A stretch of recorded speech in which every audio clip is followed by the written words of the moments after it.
संभाजीनगरात शिवसेना आणि भाजपची युती ही तुटलेली आहे। शिवसेना आणि भाजपकडून युतीचे अनेक प्रयत्न केले गेले, मात्र ही युती आता तुटली आहे। शिवसेनेकडून युती तुटण्याचं खापर हे भाजपवर फोडण्यात आलेलं आहे। स्थानिक नेत्यांच्या अहंकारामुळे युती तुटली असा आरोप शिवसेनेच्या संजय शिरसाट यांनी केला आहे।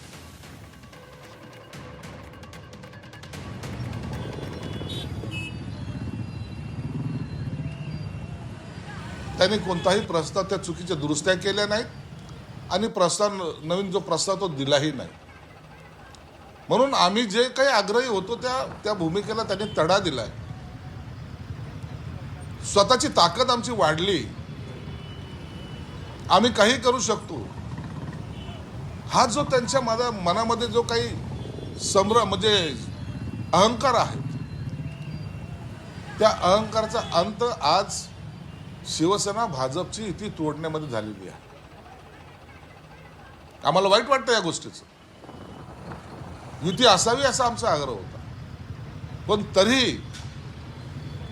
काही लोकांनी, स्थानिक नेत्यांनी त्यांच्या आग्रहास्तव, त्यांच्या असलेल्या इतर काय बाबी असेल मला माहीत नाही, परंतु जाणून बुजून हेतुपुरस्सर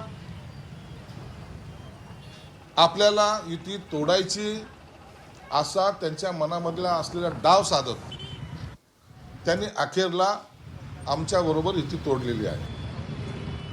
मुख्यमंत्र्यांनी सांगितल्यानंतर ज्या जागा वाटप झाल्या होत्या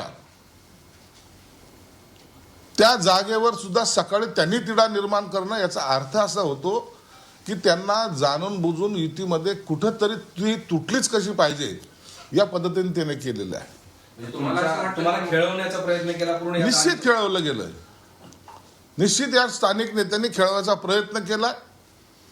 अंधारात ठेवून आपण आपला हेतू साध्य करायचा, आपल्या मुलाखती चालू ठेवायच्या, आपल्या उमेदवाराला सांगून ठेवायचं आणि आम्हाला गाफील ठेवून मग ऐन वेळेला आमची धावपळ होईल या पद्धतीचा प्रयत्न त्याने निश्चित केलेला आहे।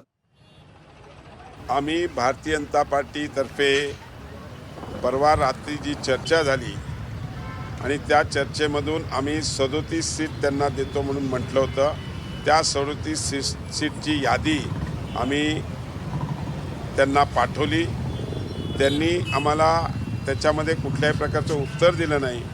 उलट त्यांनी आमची 27 क्रमांकचा जो प्रभाग आहे, जिकडे आमचे सिटिंग नगरसेवक आहेत कैलाश गायकवाड, त्यांची सीट ते मागत होते। आम्ही म्हटलं आमच्या या प्रभागामध्ये तिन्ही नगरसेवक आहेत, सिटिंग नगरसेवक आहेत, आम्ही ही काही सीट देऊ शकत नाही। पण त्यांनी आग्रह होता, मग त्याच्यानंतर ते म्हणले आम्ही तुम्हाला कळवतो। त्यांनी कुठल्या प्रकारचा आम्हाला निरोप दिला नाही आणि आज सकाळी आम्ही टी व्हीवर आत्ता बघितलं की त्यांनी युती तोडली म्हणून असं जाहीर केलं आहे।